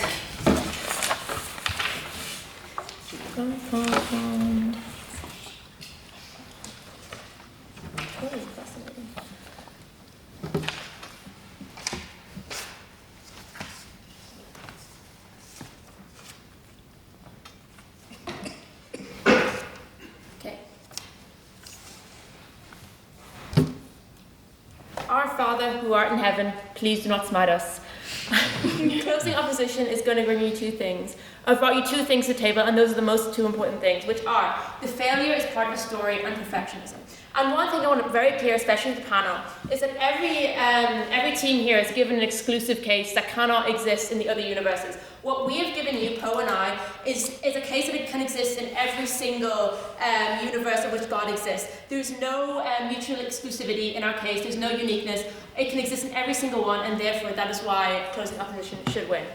Now, to go on to EJ and Ash, they maybe kind of knifed their opening, but we will ignore that. And after their opening go on about God is all-loving and all-knowing, they're like, no, God is not all-loving and all-knowing. But then they go on about how God should care about human suffering and care about animal suffering, and it gives me the question of if he isn't all-loving, why does he care? And I don't think they necessarily tell me why exactly they would care specifically.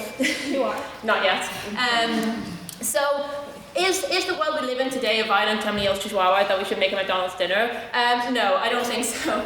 And what should... Okay, so... Sorry, I'm reading this. It's getting very messy.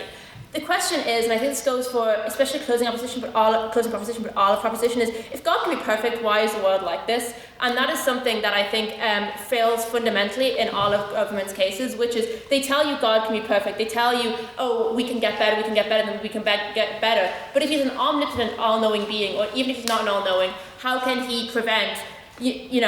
Ash gives us, in the whip speech, a very kind of clear starting over point, which is creating the absence of the universe, removing existence, and removing the lack of suffering. There's two key problems with this. One, and it lies in our case, God as a being would probably want to be do something and have something to be. He doesn't want to live in a primordial soup, and would probably want to be interested in things that are going on. Secondly, and this is another issue that comes up constantly, is, okay, create an option to the universe, there's problems that could exist that could not be preempted. How do we know that we won't create more problems? Like, no, thank you, not yet. How can we make sure that things don't exist like this? God is a sculptor. God is not all-knowing, but like those are not mutually exclusive to our stories. That also brings into the animals. And like, look, have I looked at Dylan McCarthy's thing about animals? No, not yet. So I can't give you a big case on why animals shouldn't matter. But I'm going to give you one thing that ties into why this isn't a thing against our argument, which is that nature documentaries exist. God loves a bit of animals.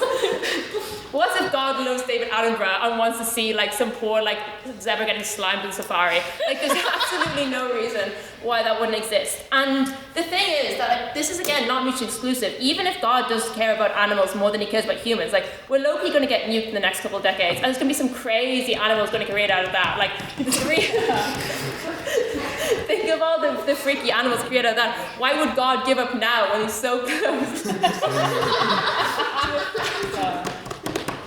Do a fascinating new nature documentary David Attenborough could never dream up of. And I think this is something we should really consider, that God, in his desire to like see things happen and to look at his and admire his creations, would not stop now. We've had the age of dinosaurs, we've had the age of humans, and what? Closing governments have the age of plants? Please, like, let's go.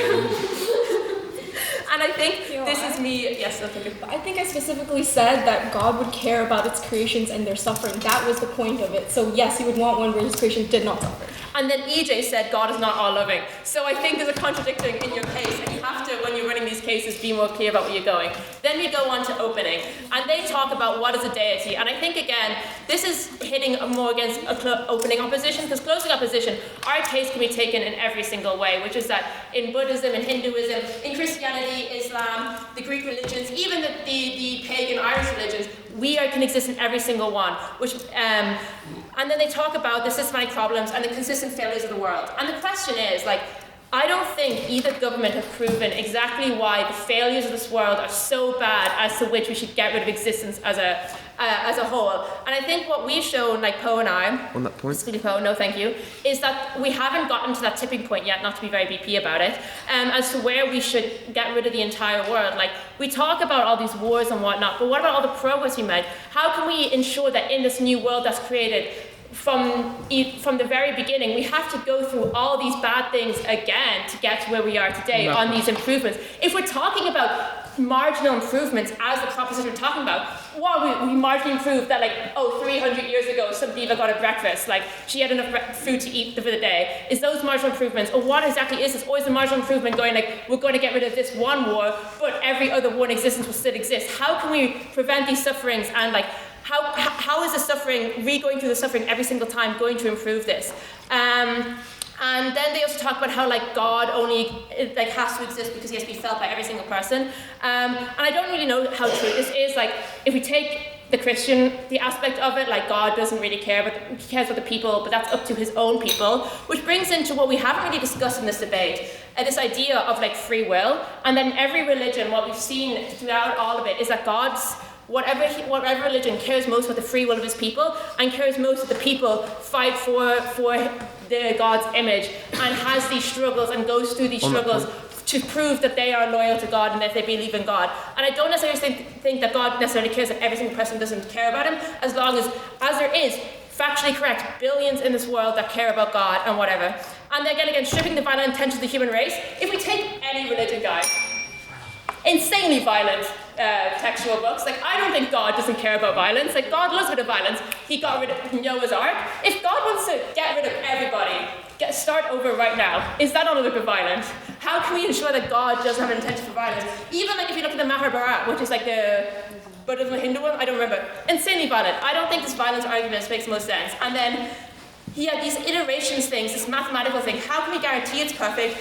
First of all, and how can we guarantee it? Like, how are we like, we don't want suffering, but let's make sure everybody suffers multiple times in a psychotic Groundhog Day, just so, like, at one stage Elliot can be good at Dufferin. Like, this is a crazy argument to be picking. Sorry, Elliot. And then bringing in opening opposition.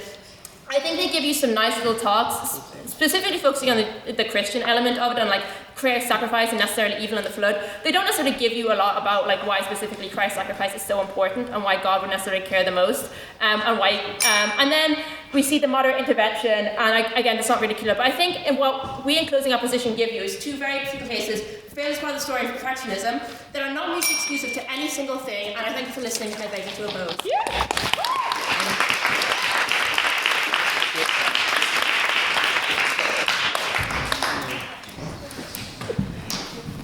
Thank you, Beth. That's a very fine speech. And as the Dufferin medal is restored to its place, I would like to invite the judges to go out and deliberate on what was a very amazing debate. Just like Bangor, once I'm finished with it, this debate started with a bang and it ended with a bang.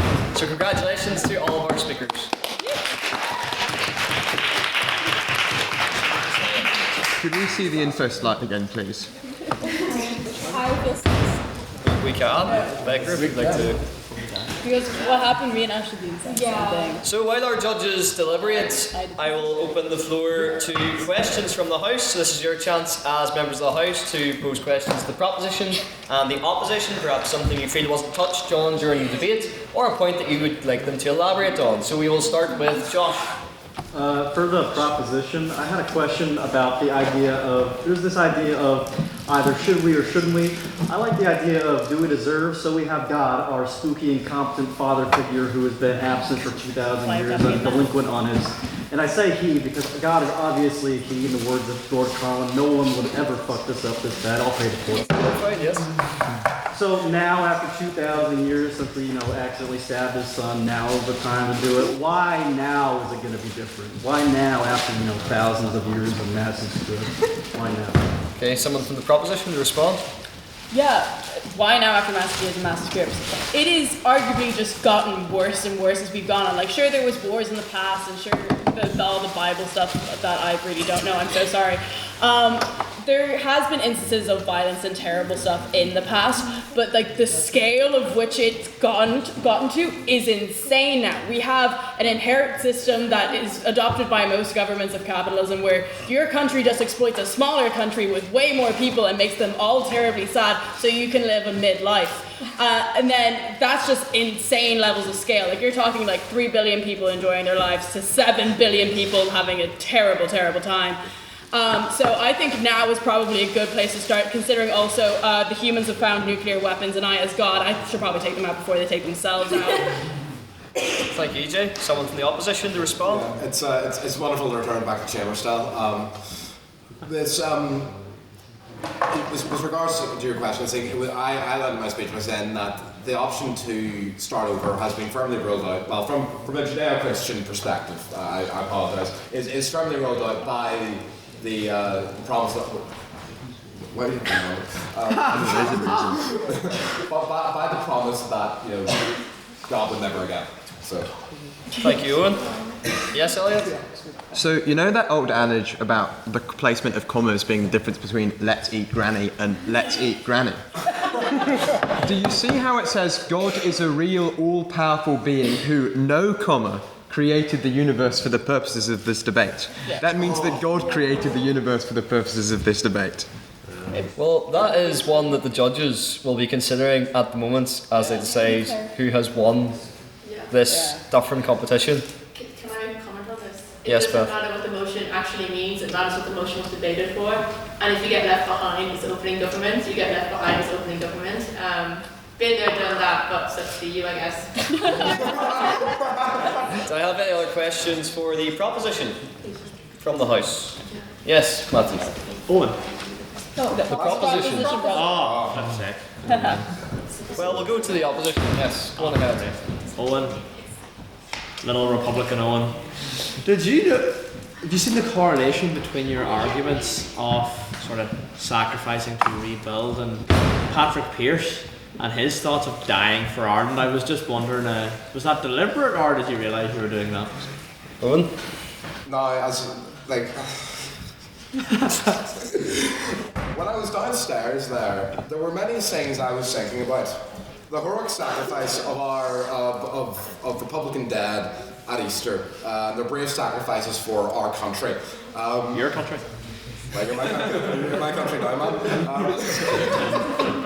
Okay, Gregory. Was not one of them.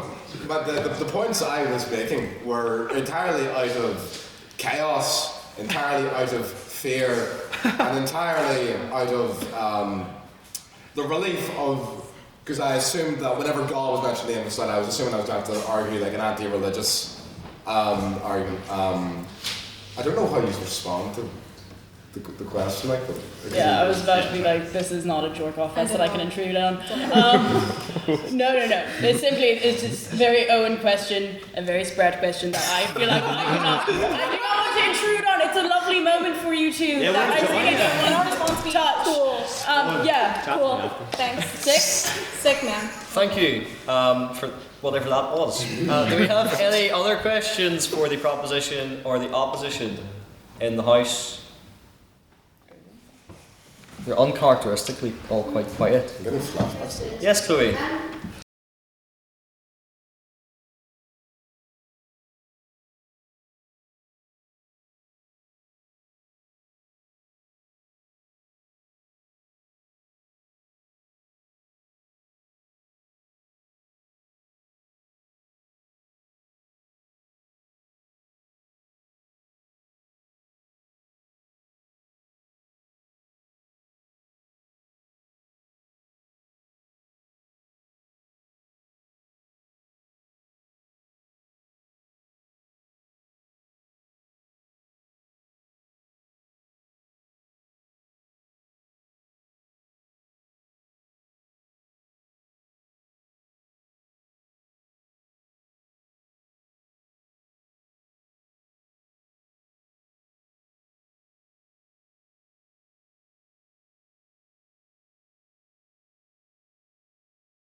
Thank you. Someone from the proposition first.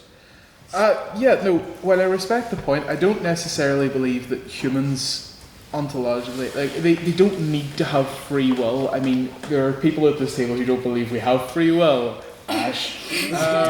But, we don't need to have that. It's not consequential to what humanity is. But God's overarching kind of goal toward us is not necessarily to grant us the most freedom. He put us in the Garden of Eden in that respect to give us the best life, to essentially take care for us and have us care for his earth as the sort of stewards of his world. We were not born to enjoy the most freedom. We were born to be God's perfect creation, or God's creation in general. So with regard why or how could God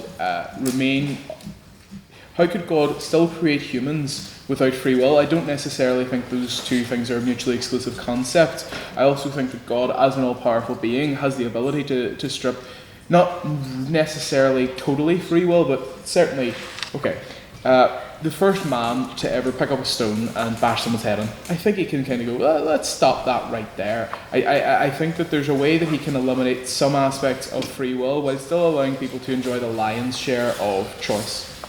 Thank you, Luke. Someone from the opposition to respond.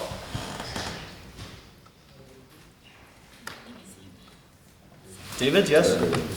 Sorry, I think, that's what I was trying to get at in my speech. The idea of free will, God did give us free will, anyone. It's why, you're, people, not to name names, but certain people have battles given to them by God, they have to, go against. And they believe that they've been given stuff to do and fight for God. And, the whole thing, in my 2 years of religion was, you have to, act in the image of God, and that's up to you to do so, to show your devotion to him. And I do think if he's an all-powerful being, it does show that he wants that devotion, he wants you to choose him. He pick me, choose me, love me is kind of the way God is operating. I also think this idea of how can you prevent it? If God didn't want it to happen now, God wouldn't make it happen now. There's no thing that says that can't take away free will now. And also, if we want to get rid of suffering, guys, the animal kingdom, animals get described in that kingdom every single day. How are we going to prevent the zebras and whatnot? But that's essential to the food chain. So there is a level of suffering that has to exist in the world for the world to keep operating. So I think that's why God wouldn't necessarily care the most if some suffering exists. And I think I don't think it's proven enough that like, oh yeah, capitalism is bad, but like that's now. But what about like 400 years ago when there was a huge amount of like enslavement all across the world, and like that there's only the upper class, it's like 0.001% and whatnot. So I think the why, the now, and the like how can you prevent it the next time, I think it's really unclear on government's case. Thank you. As we are currently waiting for the judge's deliberation, I'll allow for a response from the proposition. Okay. So, the question as to whether God starting over will necessarily change the outcome. I think our burden of proof is not necessarily to say that things would be different or like necessarily better, but there's a mandate that God should start. That there is enough suffering that happens in which he probably, if he could, probably shouldn't or like should care about it. I think was what we were trying to go for. And I use the animals as like, it's kind of a funny joke amongst all this, like the animal suffering. But I think the reason why I did was because I wanted to like, demonstrate how a lot of suffering that happens, we think about it in like human terms. But a lot of suffering happens also for creatures that are not human and who don't fundamentally have the ability to like moralize or justify their own suffering or like think or conceptualize their suffering in the same way. Maybe you could then argue that therefore their suffering is less meaningful, but I wouldn't necessarily argue that, because in the same way that I think that my dog's suffering is, you know, it makes me feel a certain way, like emotionally, I think that also then would matter to the God, is sort of what I'm saying. So in terms of like deterministically, like whether restart necessarily means that like because of free will, etc. I don't think. For me, I think, because I don't necessarily believe in free will, but I'll just grant that free will exists and that we could make different choices. I think that actually feeds better into our argument, because then I think it's God giving us a second chance to do better choices. So then what you're positing is that if he started over, then we would just do the exact same thing, is deterministic. It tells us that we actually don't have free will to make different choices. And I think also like we have introduced like little ways, small ways in which God could have recreated the universe to have it so that maybe evolution gave us like small minute ways that our suffering could have been reduced, not necessarily entirely gone, but reduced. So like a really common popular example is like if evolution had accounted for like a neurotoxin that sort of is secreted when you're dying to make it so that dying isn't so painful. Like that's just like one very like concrete example of how like the universe could be theoretically recreated. Maybe there are reasons, because I'm not a theist, so my posit is that evolution has happened the way that it happened because it has happened the way that it happened outside of a creator. But you could argue that, you know, if you believe in a God, that like, you know, that they would want to do that again the second time. So yeah. Thank you, Ash, for that very fine speech. To have a response from the opposition to that point, if we have one. Ash's beliefs are Ash's beliefs, and I think this is also an active motion. So like, it's not like should God, it's like as God, like would we do it? And it's like, if I'm God and I've allowed it for this long, and like I've been slamming people for ages, like, it's kind of fun to watch it. Like, don't lie and say we don't look for Game of Thrones or whatnot. Like, have I watched it? No, but like, I've seen all the edits, and I think God appreciate the edits in human life. Like, I think we're looking at it from a very human perspective of like, oh, I don't like human suffering, but if you're an underlying being who's like up to whatever, you know, God knows what God is up to, would he care? No. Thank you. Yeah, real. Thank you, Beth. Do we have another question from this side of the house? I thought I saw a hand in there. It's over there. Mr. Hoy?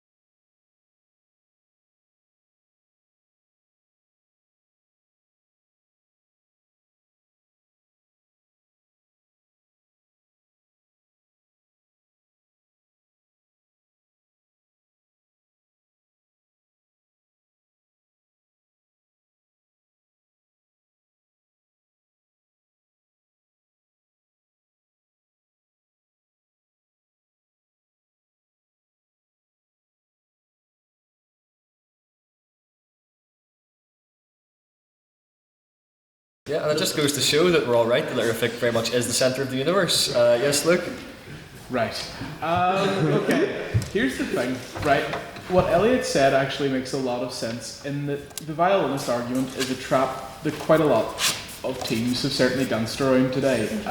I think even if you strip out the whole, I mean, an Oxford comic is one key. It is literally one key. We shouldn't have to, be thinking about this. I gather, whatever, we should have clarified it, but I think even if it's not for the purposes of this debate, I think the point about the violinist argument still stands, and I think it was made quite well to defend my king. But I really am becoming a Game of Thrones merchant here. But I think that it still holds a lot of theological weight. Certainly, something we didn't see a lot of engagement with. Obviously, even if you strip the initial debate concept out of it, we still have a very sound theological point. Thank you, Luke. Opposition? David? The violinist argument is only as good as the judges who can understand it. I don't understand it. Yes, Elliot, do you want to defend yourself? I'll try and explain it without the nervousness of being up there. But it's basically, the idea is right. You've got the classical, I forget it was Plato who came up with it first, idea of how can a god be omnibenevolent, omniscient, and all-powerful. And I tend to cut omniscient because I think that an all-powerful God would necessarily be omniscient because he has the power to know everything, right? And the Richard Swinburne solution to this, right, is imagine you make music and you want to create the perfect music, but there is no perfect piece of music, right? You can't create the perfect piece of ska that is also the perfect piece of classical music that is also the best power ballad. So what you do, right, is you pick something that is good enough, right? And then you create that. So evil exists because a perfect world, the best world, is impossible. And so we have a world that at some point God needed to go, well, I'll just go with this one. And it's a kind of weird argument, but it's not one that I find a very easy time challenging. It's difficult to go ahead. Sorry, you. Not my choice. Yes, go on ahead. Elliot, if you want to finish your point. I'd like to see the interjection more. I'm just thinking that because you're going with something that is good enough, you're abandoning the pursuit of perfection, which is the driving force behind throwing out what you have and starting again. Yeah, that's... Sorry. But the point is that perfection is impossible, and you're pursuing perfection, but you will never reach it, and that's the kind of the junction behind the violinist's argument is that in the pursuit of perfection you create an imperfect universe. Just like when you first start learning the drums or whatever it is, you don't start out, you take your sticks out and you're like, I'm going to create the greatest drum solo that anyone has ever seen. You create something that's imperfect and then you advance on it, and you will never create something that's perfect, but you create something that's good and then you try to improve it. To create some order. Yes, Eóin? This is technically, I guess, just one of order. Is there a maximum time that questions can go on for? As long as I want. Yes, Luke? Right, I'm going to explain this in terms of a night out with a Lotterific. One begins at Lavery's. Go on. One begins at Lavery's, but Lavery's is not the most perfect world, so maybe one goes to Kremlin. Kremlin is terrible. So maybe one, in pursuit of a more perfect club night out, goes to the hallowed grounds of Boombox. Well then, you can see, Boombox is not perfect, but it's better than what's come before it. I think that's the argument that's coming out of this. One must imagine Sisyphus happy as the bouncers of Boombox checks his ID, I suppose. I don't know. Just a second. I'll take a response from Social Officer Elect. Be very careful how you reply. Well, Lavery's, I'll have you know, it is practically sanctified ground for the society. And I'm going to have to ask you to retract that statement right now. I will have you personally disbarred from that establishment. I will go up to the regular bouncers, so I keep recognising that they must be on the same weekly shift or something, and I will give them a photo of you and a name, and I will ensure that you will never set foot in Lavery's on a Lotterific claim if you don't retract that egregious statement. So, when can I raise a welfare issue? You could do it with the 178 session, perhaps. Yeah. Do you have a question? I have a question for Elliot. Okay, so friendly fire. What was the violin? Oh, anyway, hang on. I'm not a sliming out. I don't care. Yes, Ash. I definitely see your argument. Why does that mean that God would start over? So, Again, I was under the conception, caused by the dastardly lack of the Oxford comma, that God created the world for the purposes of this debate. And the idea was that it's inherently impossible. You can't have a perfect debate, just like you can't have a perfect piece of music. So you try and get closer and closer to approaching that by creating and then restarting the world before you actually reach the point of the debate. Just like you can't get a perfect divisor of 1 by 3, but you can get something that approaches so close to perfection iteratively that it is practically there. Thank you, and we'll end on that. Before our judges give their verdict, we will carry out the vote on speaker ability to gauge the House's opinion on how today's debate went. So can I have all those who believe that the proposition won the vote on speaker ability to raise their hands now, please?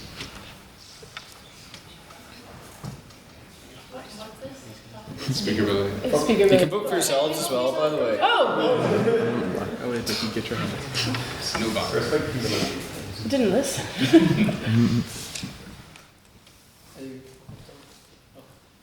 Yes, 15. And can I have all those who'd like to vote for the opposition on the vote on speaker ability raise their hands now, please?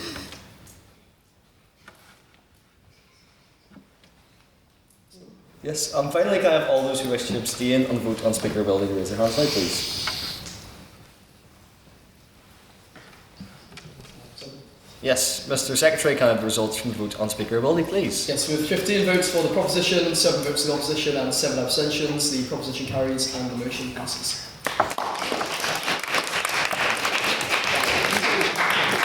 And now for the verdict you've all been waiting for, I would like to invite Madam Internal Convener to reveal the results.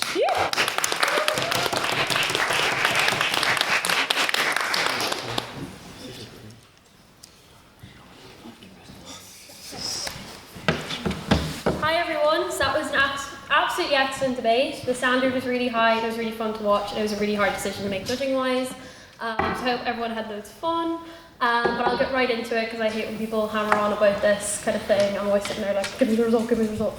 So, first, the team award is going to, which is the Shannon, correctly? Yes, the Shannon Cup, the team award, is going to Beth and Poe.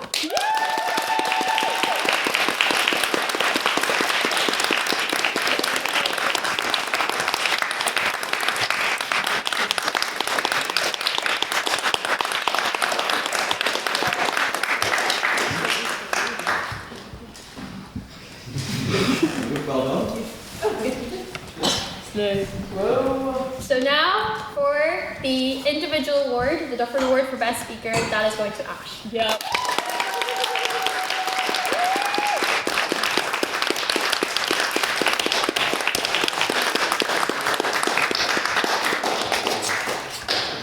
Please weep.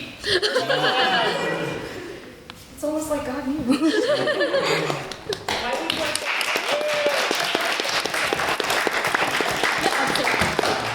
No, obviously, just to say again, well done to the divas who won, they were all class, but well done to everyone, it was such a fun competition, and thank you so much for taking part, thank you so much for turning up at Easter to watch, because I know most people have gone home, so I'm going to watch football now, okay. Yes, and a big thank you as well to Ella, Henry, and all of those who have been involved in sending you all to BP competitions and getting you to come to these chamber debates, which have culminated in this Best Speaker competition. So congratulations to all the hard work that's went into that. And finally, you'll know that we are not just a debating society, we are very much a social society too, and we have a range of debates, socials and events coming up. So I would like to open the floor to council announcements if we have any. Council announcements?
we very much have an action-packed week ahead because on Monday the 30th, which is next Monday, we have Sam McBride, co-author of For and Against a United Ireland, for a lit talk, so please make sure to come to that.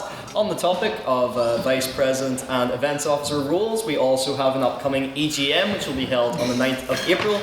The deadline to nominate yourself and put yourself forward for those positions is the 2nd of April at 5 p.m. So please do make sure to put yourselves forward for that and to continue to be involved in all the great work that we've been doing this year. And with that, as always, I would like to invite our wonderful speakers to the front. Council, stay behind. I'll say to see the rest of you at Lavery's.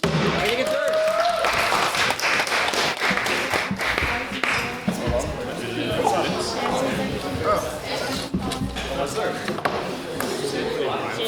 Hold on.